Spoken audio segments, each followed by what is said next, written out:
up? Dímelo, mi gente, que lo que? Y'all already know this is Punsh, Drunk, Boxer, a.k.a. Mr. Moonshine himself, a.k.a. El Adobo, El Sazón, El Borracho, El Pastor de Boxeo.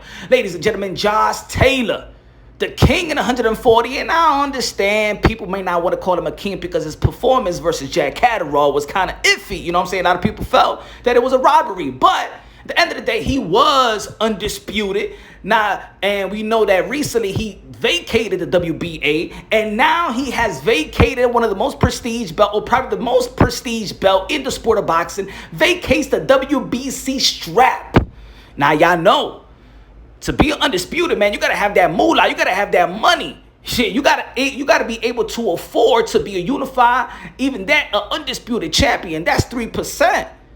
That's 12%, 4 belts, and I don't believe that Jose Taylor's getting that type of money. You know what I'm saying? So it is look, it's hard to win it, but to be honest, ladies and gentlemen, it's very, very hard to maintain it. And if Jose Taylor didn't have a big fight that's going to pay him the type of dollars to maintain those type of belts, why hold them? You feel me? So I understand why Jose Taylor did it in terms of, you know what I'm saying, bank account and things of that nature.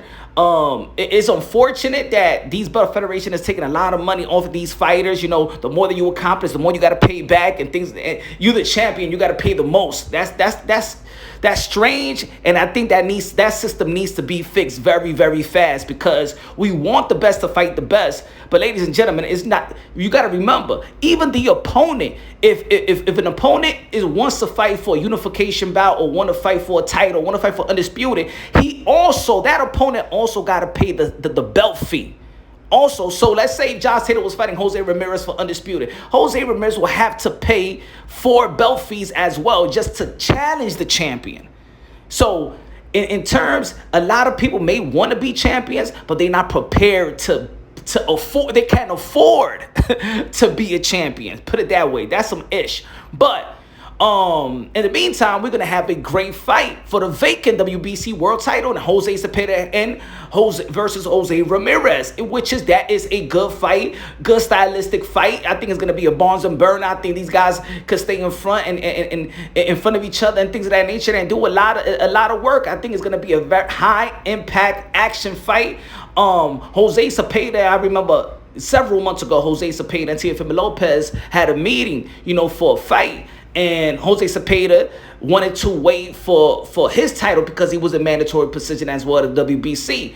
And probably he wanted to fight Jose Taylor. That's what he wanted. But, you know what I'm saying? At least he's going to have a title shot.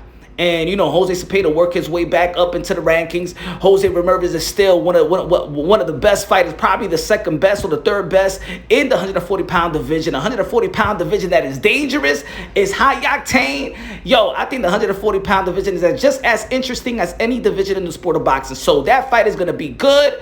It's going to be great. Jose Taylor don't know. Probably going to give Jack Catterall a rematch, but it won't be the same because it won't be for the strap. Let's see.